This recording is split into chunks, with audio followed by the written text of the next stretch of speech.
Hi, this is Eliza, and today we're going to learn how to knit in the round on double pointed needles.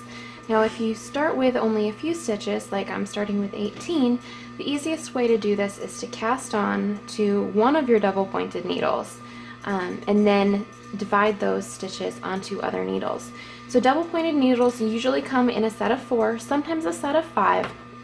You're going to want to keep one set aside because that's the one you're going to knit with. But then the other stitches, I'm going to go to the end that doesn't have the working yarn. And I'm just going to slip those stitches one by one onto the other needle. Now since I have 18 stitches total, I am slipping 6 stitches onto this needle and just sliding them to the center. And then I'm going to slip 6 stitches onto this next one, and 6, and then I have 6 stitches still on my first needle. I'll slide those back to the center here. So now I have 3 needles, each of them with 6 stitches.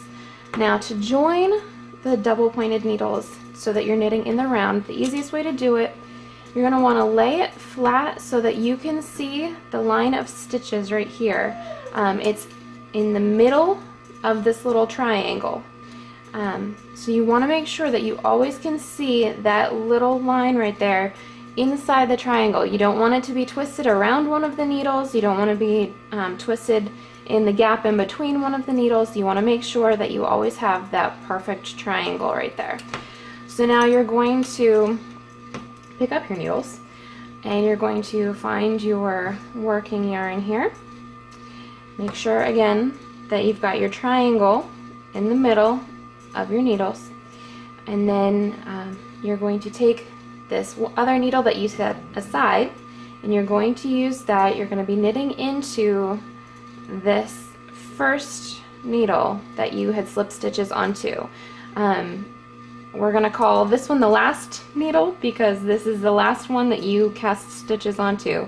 And then the first needle is the one that does not have the working yarn at the moment.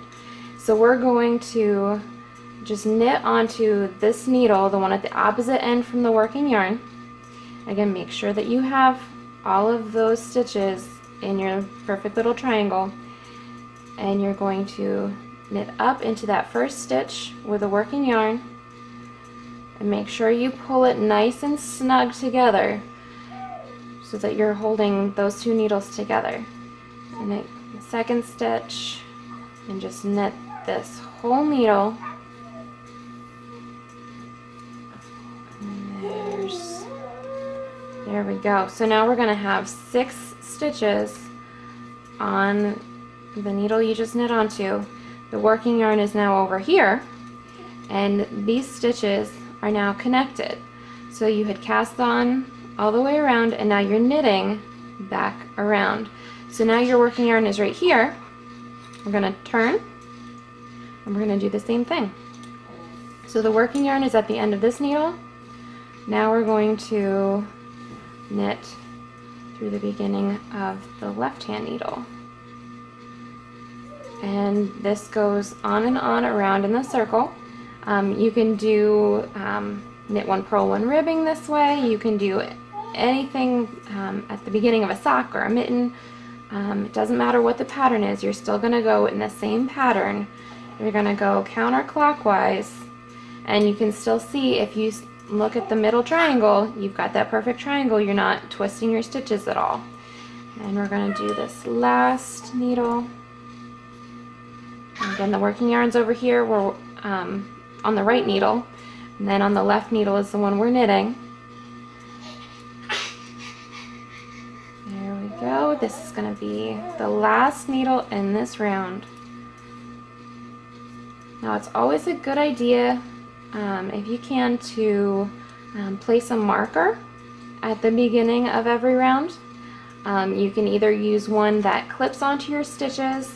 If you use one of the markers that stays on the needle itself, you might want to shift the beginning of your row to one side or the other.